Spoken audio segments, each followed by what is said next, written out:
El 12 de abril de 1931, los españoles son convocados a las elecciones municipales.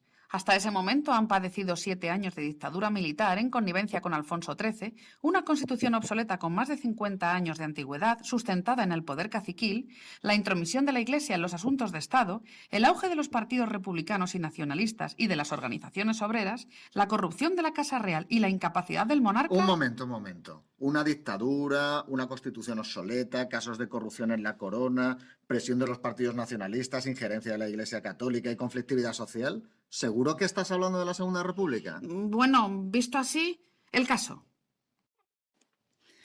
Los partidos monárquicos, apoyados en la Iglesia, la oligarquía y parte del ejército, se plantean las elecciones como un paso más hacia la normalización de un sistema prácticamente desmantelado, mientras que los partidos republicanos, los sindicatos y los nacionalistas lo ven más como un plebiscito monarquía-república.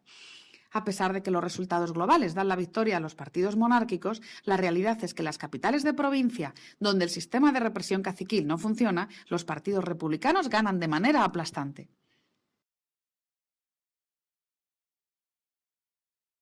Consciente de su derrota, Alfonso XIII abandona el país amparado por la oscuridad de la noche.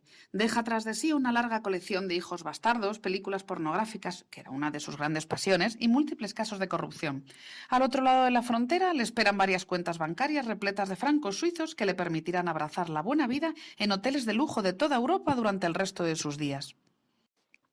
De esta manera, el 14 de abril, el primer ayuntamiento en izar la bandera tricolor es el de Éibar, al que seguirán otros muchos, hasta que horas después millares de personas se congregan a las puertas del Palacio de Telecomunicaciones de Madrid para ver con sus propios ojos y aclamar la bandera republicana izada en sus balcones.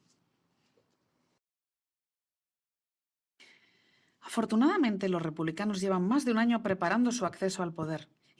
De esta forma, se crea un gobierno de concentración presidido por Niceto Alcalá Zamora, que se propone crear una constitución moderna que intente dar respuesta a los principales retos del país. Pero en mayo, el cardenal primado Pedro Segura, un fanático religioso y acérrimo monárquico, publica una pastoral antirrepublicana. Esta caldea los ánimos de los más exaltados anticlericales y provoca la quema de más de 100 edificios religiosos. Y, aunque no hay ninguna víctima, este acontecimiento hace desconfiar de la República a muchos católicos hasta entonces más moderados. El gobierno provisional convoca elecciones para el 28 de junio por sufragio masculino.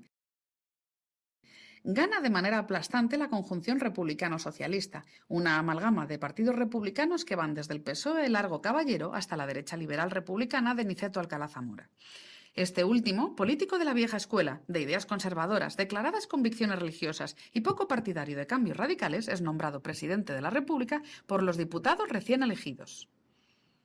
Pero nada más empezar la redacción de la nueva Constitución, la conjunción empieza a resquebrajarse y pronto unos y otros se dan cuenta de que lo único que tienen en común son sus convicciones republicanas.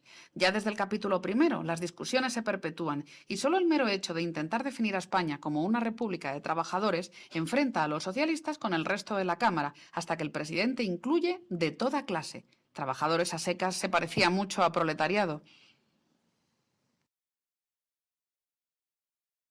Después llegará la inclusión de los estatutos catalán, vasco y gallego, una reforma agraria justa que paliase la miseria de los campesinos y les amparase ante terratenientes y caciques, una reforma laboral que impidiese la explotación indiscriminada de los trabajadores, un sistema educativo moderno que dejase al margen las congregaciones religiosas, el sufragio universal, las mujeres pueden votar por primera vez en la historia del país y un largo etcétera de negociaciones que crearon una de las constituciones más avanzadas del mundo a costa de la desafección de los partidos conservadores, la oposición radical de la Iglesia, la oligarquía económica y una parte importante de la cúpula militar, mientras las exigencias de nacionalistas, anarquistas y ugetistas tensaban la cuerda por el otro lado hasta casi romperla.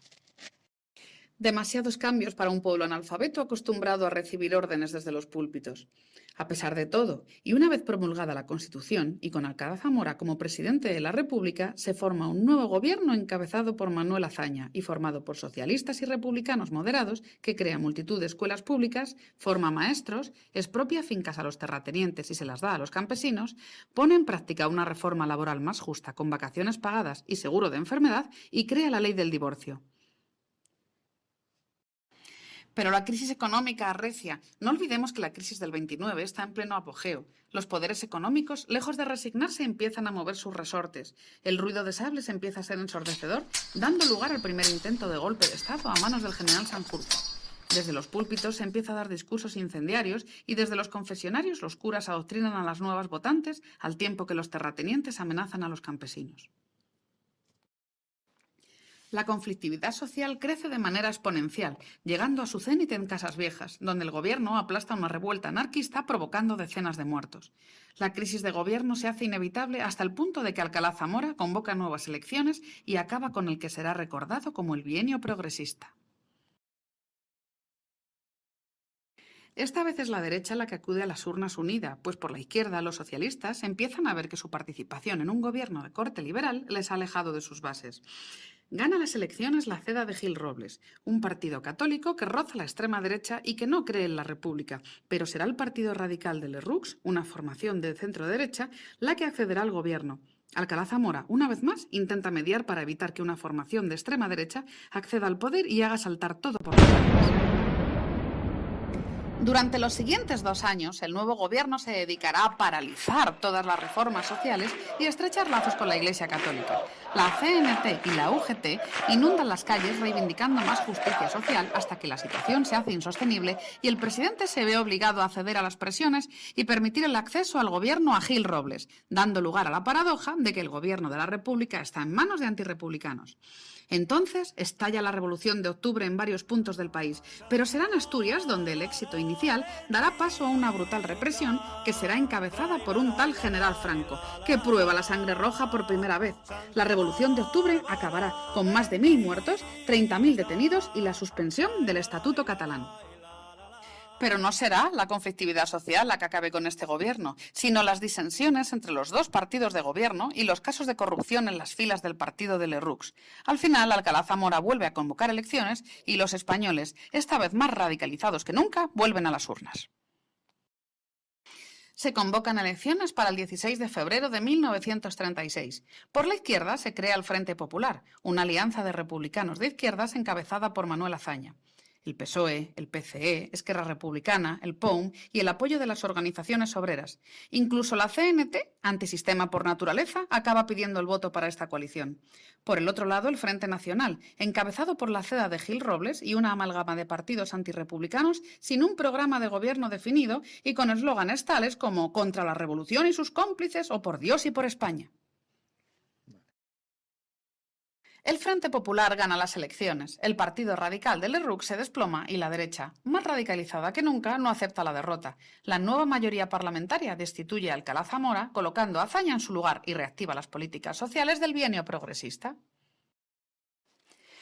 Pero ya es demasiado tarde para la República, porque Sanjurjo, Mola y un pequeño general sanguinario ya han decidido acabar con la democracia y con la esperanza de millones de españoles. Pero ya estamos otra vez. Gana una coalición de izquierdas, el centro derecha se desploma, la derecha está cada vez más radicalizada, hay una crisis económica y todo esto acaba en una guerra.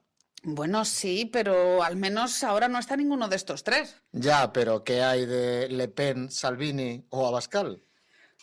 Pues sí. La verdad, estamos jodidos.